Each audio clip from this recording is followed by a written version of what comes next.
Assalamualaikum warahmatullahi wabarakatuh.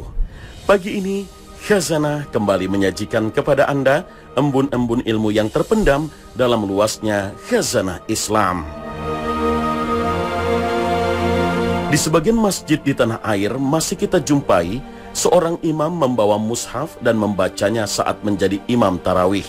Karena memang tidak semua masjid diimami oleh para hafiz atau penghafal Al-Quran. Tujuannya cukup mulia agar bisa menghatamkan selama bulan puasa. Pertanyaannya, apakah yang demikian ini dibenarkan dalam syariat? Di antara bentuk ibadah yang paling utama adalah ibadah yang menggabungkan antara dua kebaikan. Misalnya, menggabungkan antara sholat dan membaca Al-Quran. Oleh karena itu, kaum muslimin berusaha dengan sungguh-sungguh untuk menghatamkan Al-Quran di dalam salat mereka. Namun, karena tidak semua orang bisa melakukan hal itu dengan bertumpu pada hafalannya, maka para ulama membahas tentang boleh tidaknya membaca mushaf ketika sholat dengan cara memegangnya dengan tangan atau meletakkannya di tempat khusus sehingga dapat dibaca oleh orang yang sholat. Menurut mazhab Syafi'i dan fatwa dalam mazhab Hambali, dibolehkan membaca Al-Quran dari mushaf ketika sholat, baik sebagai imam ataupun ketika sholat sendiri. Tidak ada perbedaan dalam hal ini antara sholat fardu dengan sholat sunnah dan antara orang yang hafal dengan yang tidak. Ini adalah pendapat yang menjadi pegangan dalam kedua mazhab. Imam Ibnu Qudamah dalam Al-Mughni menukil hal ini dari dua ulama salaf, yaitu Atha dan Yahya Al-Ansari. Terdapat sebuah riwayat yang disebutkan di dalam Sahih Bukhari secara mu'allaq dan disambungkan sanadnya oleh Ibnu Abi Syaibah dalam Al-Musannaf dan Al-Baihaqi dalam As-Sunan Al-Kubra dari Aisyah Ummul Mukminin radhiyallahu anha bahwa dia pernah menjadi makmum dari budaknya Zakwan yang membaca dari mushaf. Dalam kitab Al-Mudawwanah Al-Kubra dan Al-Mughni karya Ibnu Qudamah disebutkan bahwa Imam Az-Zuhri ditanya tentang seorang lelaki yang membaca Al-Quran dari mushaf. Lalu dia berkata, "Dulu orang-orang terbaik kami membaca Al-Quran dari mushaf ketika sholat."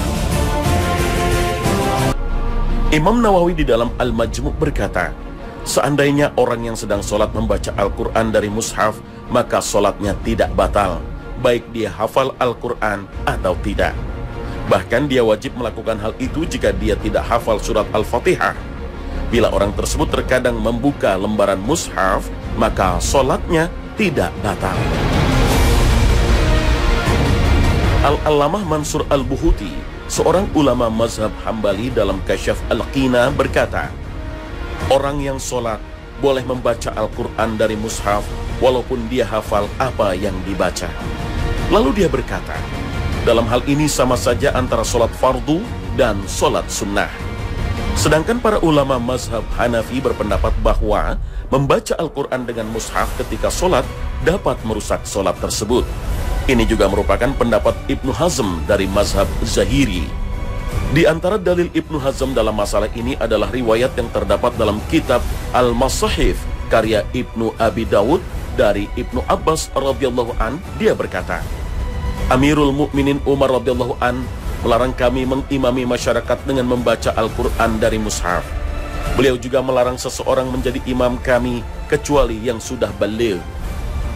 Namun riwayat ini tidaklah kuat karena di dalam sanadnya terdapat Nahsyal bin Sa'id An-Naisaburi.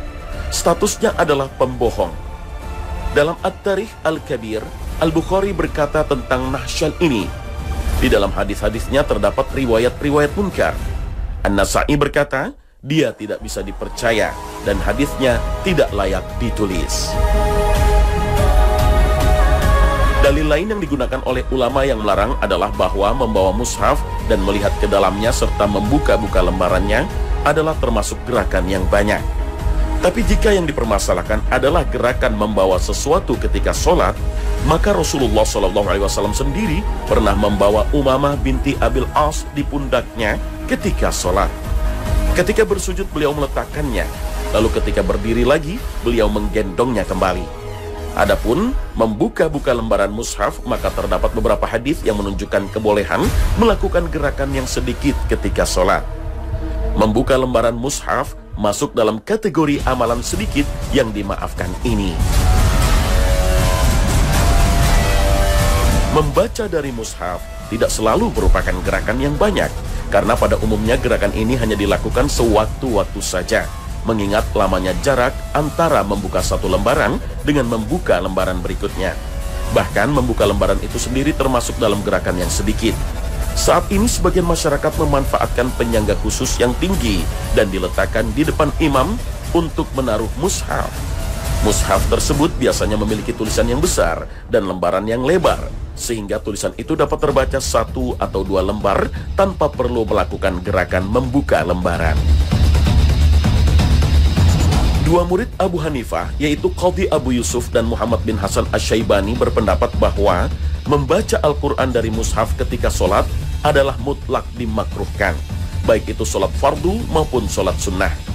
Akan tetapi perbuatan itu tidak membatalkan sholat, karena merupakan ibadah yang ditambahkan ke ibadah yang lain. Aspek kemakruhannya adalah karena perbuatan itu menyerupai perbuatan ahlul kitab. Berdasarkan kajian yang lebih mendalam, penyerupaan dengan ahlul kitab dilarang jika pelakunya memang bermaksud menyerupainya. Perhatikanlah hadis yang diriwayatkan oleh Imam Muslim dengan sanadnya dari Jabir bin Abdullah radhiyallahu anhu. Ia berkata, Rasulullah SAW sakit sehingga kami sholat di belakang beliau yang melakukan sholat sambil duduk. Beliau menoleh ke arah kami dan melihat kami dalam keadaan berdiri semua. Lalu beliau memberi isyarat kepada kami sehingga kami semua pun duduk. Setelah melakukan salam, beliau bersabda, sesungguhnya kalian hampir saja melakukan perbuatan yang dilakukan oleh orang-orang Persia dan Romawi. Mereka berdiri di hadapan para raja mereka yang sedang duduk. Janganlah kalian melakukan itu. Ikutilah imam kalian. Jika ia melakukan sholat dalam keadaan duduk, maka sholatlah dalam keadaan duduk juga. Dan jika ia sholat dalam keadaan berdiri, maka sholatlah dalam keadaan berdiri juga. Kata hampir dalam hadis ini menunjukkan tidak terjadinya sesuatu yang dikhawatirkan meskipun nyaris terjadi. Perbuatan orang-orang Persia dan Romawi telah benar-benar terjadi dan dilakukan oleh para sahabat. Tapi karena mereka tidak bermaksud untuk mengikuti atau menyerupai perbuatan tersebut, maka mereka tidak dianggap telah menyerupai orang-orang Persia dan Romawi. Ibnu Nujaim, salah seorang ulama Hanafi, berkata dalam kitabnya Al-Bahr Ar-Ra'iq, ketahuilah bahwa perbuatan menyerupai ahlul kitab tidak diharamkan secara mutlak. Kita makan dan minum seperti mereka. Yang diharamkan adalah menyerupai tindakan yang tercela dan dengan maksud mengikuti mereka.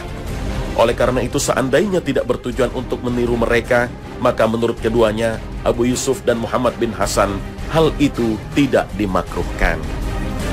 Dengan demikian, jelaslah membaca Al-Quran dari mushaf ketika sholat, baik fardu maupun sunnah, adalah boleh secara syarak tanpa ada kemakruhan di dalamnya, apalagi sampai membatalkan sholat. Hal ini boleh dilakukan saat sholat sendiri dan imam dalam sholat berjamaah, termasuk sholat tarawih. Hanya saja perlu diperhatikan bahwa selama masalah ini merupakan masalah yang masih diperdebatkan oleh para ulama, maka terdapat kelapangan di dalamnya. Hal itu sesuai dengan kaidah bahwa tidak boleh melakukan pengingkaran dalam masalah khilaf. Dan tidak boleh pula hal ini menjadi penyebab terjadinya ketidaktentraman dan pertikaian antara orang-orang muslim.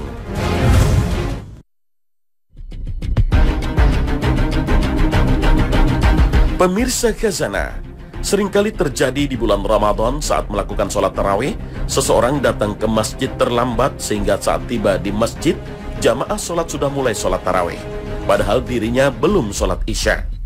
Apakah dalam kondisi demikian ia harus sholat isya sendiri dulu, lalu bergabung dengan jamaah sholat tarawih? Atau sebaiknya bergabung langsung dan bermakmum dengan jamaah sholat tarawih dengan niat sholat isya? Dengan begitu orang yang sholat wajib bermakmum kepada orang yang sholat sunnah? Dan bagaimana pula sebaliknya, makmum sholat sunnah pada imam yang sholat wajib?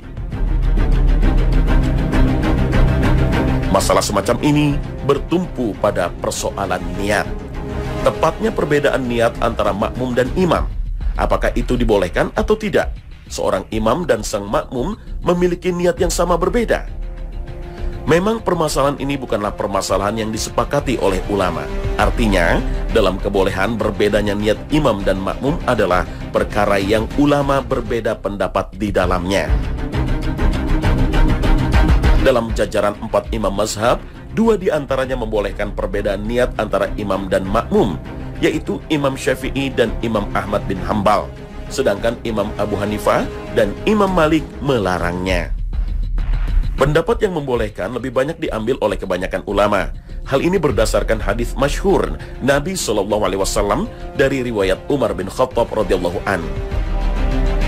Sesungguhnya bagi setiap orang itu apa yang ia niatkan. Muttafaqun alaih. Hadis ini jelas menerangkan bahwa bagi setiap seseorang itu apa yang diniatkannya. Begitu juga dengan imam dan makmum. Sebagaimana yang ditegaskan oleh Imam Ibnu Hazm Al-Andalusi, mereka mendapatkan apa yang mereka niatkan masing-masing, dan tidak ada kaitannya antara niat imam dan makmum. Berbeda dengan mazhab Hanafi dan Maliki yang menegaskan bahwa niat imam dan makmum haruslah sama. Hal ini berdasarkan pada sabda Nabi SAW. Sesungguhnya imam dalam solat itu untuk diikuti. Muttafaq alaih. Adanya imam dalam solat jamaah itu untuk diikuti. Kalau boleh makmum menyelisih, lalu buat apa ada imam? Kalau memang boleh berbeda, lalu bedanya dengan solat sendiri? Mana yang benar? Menurut mayoritas atau jumhur ulama mazhab, tetap pada kesepakatannya bahwa tidak ada keharusan dalam solat jamaah menyamakan niat imam dan makmum.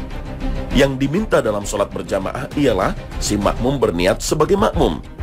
Adapun jenis solatnya, ia punya otoritas untuk itu. Dalam kitabnya Al-Muhalla, Imam Ibnu Hazm membantah dalil yang dipakai oleh kelompok yang menganggap harus sama niat imam dan makmum. Beliau dengan tegas mengatakan bahwa pendapat ini tidak berdasar, dan ditegaskan tidak ada dalilnya baik dari Quran, hadis, ijma', tidak juga qiyas yang mengharuskan persamaan niat imam dan makmum. Jika ia imam ruku, maka rukuklah. Dan jika ia berdiri, maka berdirilah. Dan jika ia sujud, maka sujudlah. Sedangkan hadis yang mengatakan bahwa imam itu ada untuk sholat jamaah untuk diikuti, maksudnya ialah diikuti gerakannya saja, bukan niatnya. Karena niat masing-masing orang punya sendiri. Ini dijelaskan dengan redaksi hadisnya secara lengkap. Jika ia imam bertakbir, maka bertakbirlah. Jika ia ruku, maka rukuklah.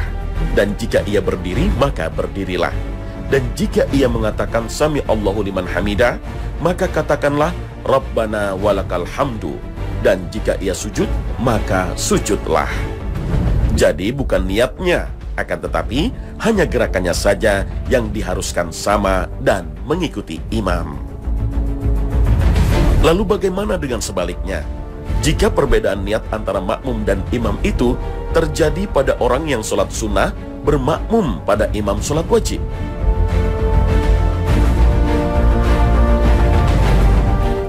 Seseorang yang melakukan sholat sunnah tetapi bermakmum kepada imam yang sedang melakukan sholat fardu, sholat semacam ini juga dibolehkan oleh jumhur atau mayoritas ulama dari 4 imam mazhab. Hal ini berdasarkan hadis Yazid bin Al-Aswad yang menyebutkan bahwa Nabi SAW ketika itu sedang dalam hajinya, dan pada waktu subuh Rasul SAW beserta para sahabat melaksanakan sholat subuh di Masjid Khaif. Setelah melakukan sholat, Nabi melihat ada 2 orang yang hanya berdiri di depan masjid tanpa mengikuti sholat berjamaah. Lalu Nabi SAW memerintahkan agar 2 orang itu dihadapkan kepada beliau SAW. Kemudian Rasul SAW bertanya, "Apa yang menyebabkan kalian tidak ikut berjamaah dengan kami?" Salah satu dari 2 orang itu menjawab, "Kami telah melaksanakan sholat di rumah kami, wahai Rasul." Kemudian Rasul SAW menjawab, "Jangan kau seperti itu lagi. Jika kalian telah sholat di rumah kalian masing-masing, kemudian kalian mendatangi masjid dan melihat ada sholat jamaah, sholatlah kalian bersama mereka." Hadis riwayat Tirmizi dan Nasa'i. Hadis ini jelas sekali menunjukkan bahwa sholat yang dilakukan itu ialah bukan sholat wajib karena telah dilakukan sebelumnya. Akan tetapi itu menjadi sholat sunnah. Dan Rasul SAW memerintahkan agar mereka ikut kembali sholat berjamaah. Itu berarti boleh sholat sunnah di belakang imam yang sholat fardu. Dasar lain yang menjadi landasan bolehnya seseorang yang sholat sunnah bermakmum pada imam sholat wajib adalah hadis Abu Dzar yang bertanya kepada Nabi SAW tentang bagaimana jika ia harus mengikuti pemimpin yang sering mengakhirkan sholat fardu. Kemudian Rasulullah SAW menjawab, "Sholatlah sholat fardu tepat pada waktunya.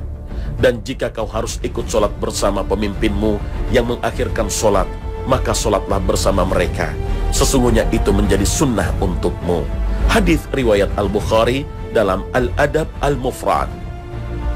Dengan demikian, orang yang masbuk dan tertinggal sholat isya sementara jamaah sudah masuk sholat tarawih, maka tidak mengapa jika bermakmum pada jamaah sholat wajib. Wallahu a'lam.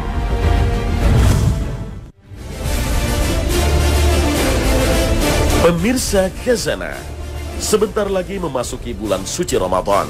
Biasanya di awal-awal puasa, kaum muslim laki-laki dan perempuan dan anak-anak memenuhi masjid-masjid untuk menunaikan sholat tarawih.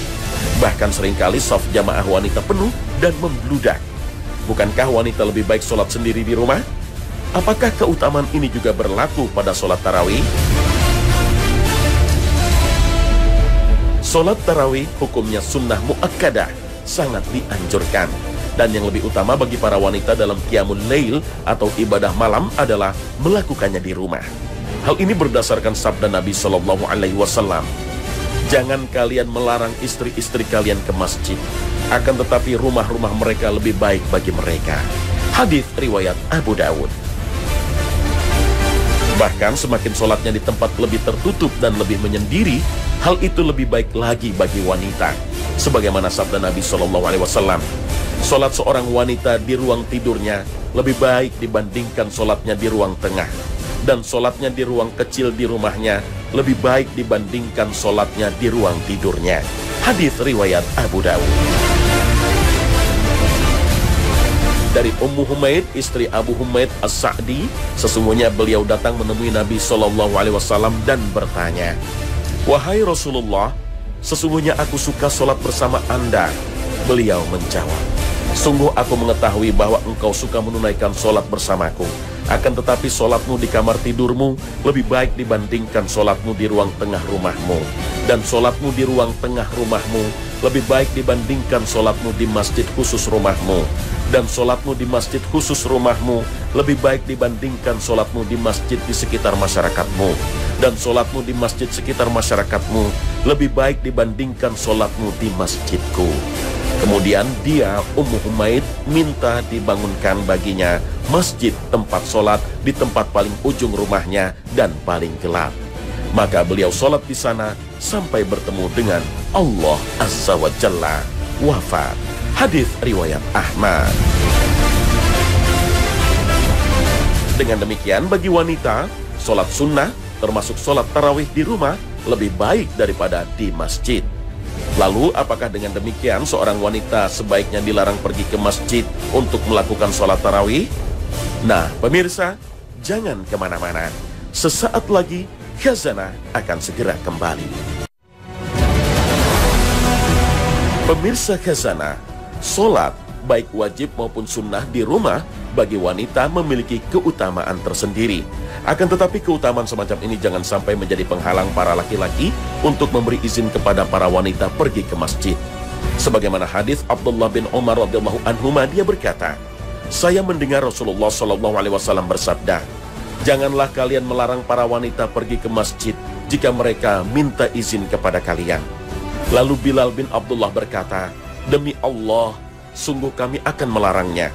Kemudian Abdullah bin Umar menemuinya dan mencelanya dengan celaan yang belum pernah aku dengarkan celaan semacam itu. Seraya beliau berkata, "Aku beritahu engkau ucapan Rasulullah SAW, tapi kamu justru mengatakan, demi Allah sungguh kami akan melarangnya." Hadis riwayat Muslim. Akan tetapi kedatangan para wanita ke masjid hendaknya memenuhi ketentuan agama, memakai hijab secara sempurna, tidak menggunakan wewangian, dan mendapat izin dari suaminya.